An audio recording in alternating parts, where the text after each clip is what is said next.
Vous êtes sur Radio Douve, la web radio de la Halle des Douves.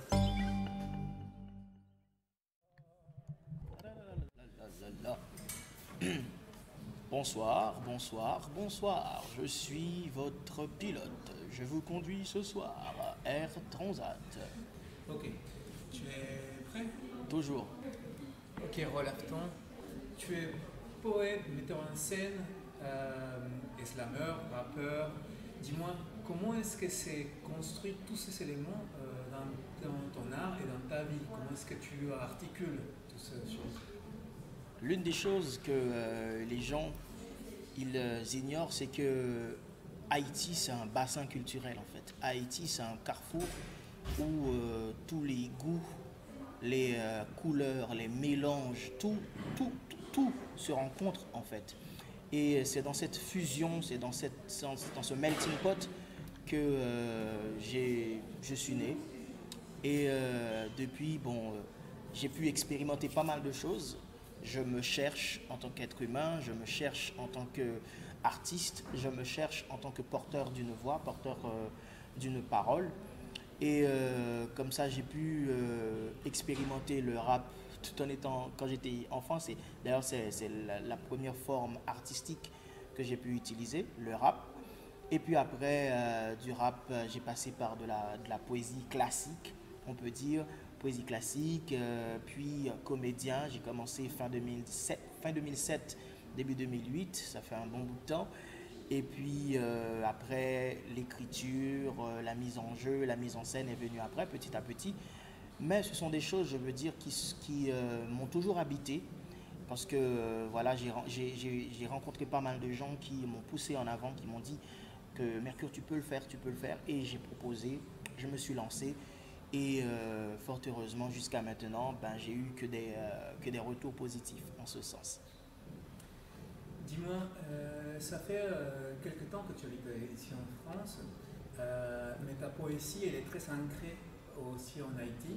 Comment tu vois ce mélange entre les deux choses et entre ta vie ici, ta vie là-bas, et comment tu articules ça avec ta poésie? Haïti t'habite. Haïti t'habite pour le restant de tes jours en fait. C'est un pays qui vit sous ta peau.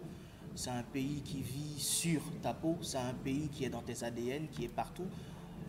Pour moi, au départ, j'écrivais en urgence en fait. J'écrivais parce que mon environnement immédiat était contraignant. Mon environnement immédiat me forçait à dire des choses. Et en tant qu'artiste, je me suis dit qu'il fallait que je les dise sans fioriture, il fallait aller tout droit. Et ça parle d'Haïti, ça parle des tares, ça parle des illusions, des désillusions qu'on a. C'est assez tranchant comme ce que je vis, c'est assez cru aussi. C'est vrai que ça fait 1 an et quelques mois que je suis installé ici, mais on n'oublie pas Haïti de sitôt. On n'oublie pas le pays de sitôt, donc je pense que ça va continuer pendant un bon moment de parler d'Haïti sous plusieurs angles, sous plusieurs formes. Et parce que ça m'habite. Je ne sais pas trop comment vous en parlez, mais ça m'habite et il faut que je me décharge, il faut que je continue à parler du pays, continue. Et quand j'aurai d'autres interrogations, d'autres questionnements concernant cet environnement que voilà, je suis nouveau dedans, je pourrais toujours switcher ou peut-être faire les deux. Mais pour l'instant, je suis très focus sur ce qui m'habite encore. Dis-moi une dernière question. Ton dernier livre de poésie, Bel au goût d'avant rouge. Bel au goût d'avant rouge, comment ça s'est créé? Quelle est la genèse de ces livres? Est-ce que ça a été conçu avant? Comment tu le vois? Bel au goût d'avant rouge, j'ai commencé à travailler sur le livre depuis 2015. Au départ, c'était un seul projet, c'était un projet assez volumineux.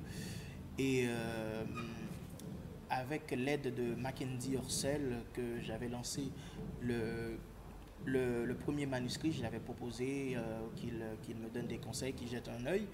Et il m'avait proposé de regrouper les poèmes en thèmes, ceux qui parlent du pays, ceux qui parlent de la poésie, ceux qui parlent d'amour. Et c'est comme ça, en dispatchant les thèmes des poèmes, que j'ai pu avoir au moins trois documents différents. Et donc je l'ai nourri, j'ai ajouté, j'ai retiré, j'ai coupé, j'ai mélangé, j'ai fait pas mal de trucs. Et, oui, le titre est venu justement parce que je participais à une cérémonie vaudou et il y a toute une histoire autour du dieu de la guerre, Ogou.